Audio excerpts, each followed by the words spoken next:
Hello, my lovelies. It's almost that time of year, and a black cake, fruit cake, rum cake, Christmas cake, whatever you call it, is a must on most Caribbean tables.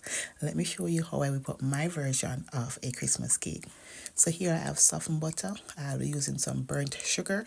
I have some eggs over here, some all-purpose flour, and I have my brown sugar, my pureed fruits, and I have some wine and vanilla.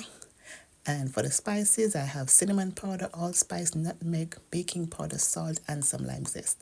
So into my mixer, I add the sugar and butter, and I'm going to cream this until it's nice and fluffy.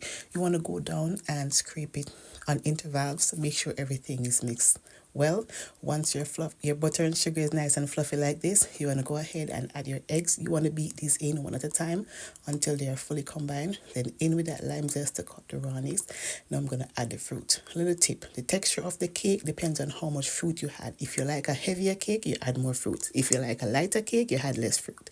So in with my burnt sugar for color, and I go ahead and mix my spices and baking powder into the flour. Grease my baking dish with the butter paper, and we're going to go ahead and mix the flour mixture and the batter in small amount until it's fully incorporated. So I add some flour, I add my vanilla, then I'll be adding some wine. So the wine is just to help to mix it because it's going to evaporate mostly, and you're going to cut and fold on interval until everything is fully mixed in. In the meantime, your oven should be preheated. So we're going to go ahead and transfer this to our baking dish or baking pan, and we're going to tap it on the countertop to relieve some of the air pockets. And a little tip, your fruit cake won't rise much. It will rise, but once it cools, it will shrink. So into the oven, and we're going to add a water bath in, and then we're going to bake at 270 for about 2 hours. And after it comes out, you're going to spray generously with some rum and wine and allow this to cool properly before digging in.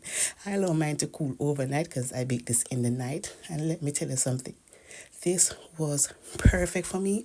I like a nice balance. I don't like my cake too heavy, and I don't like it too light. This was perfect for me, and if this is the texture you like, this is the recipe for you. Now comment down below and tell me, how do you like your Christmas cake?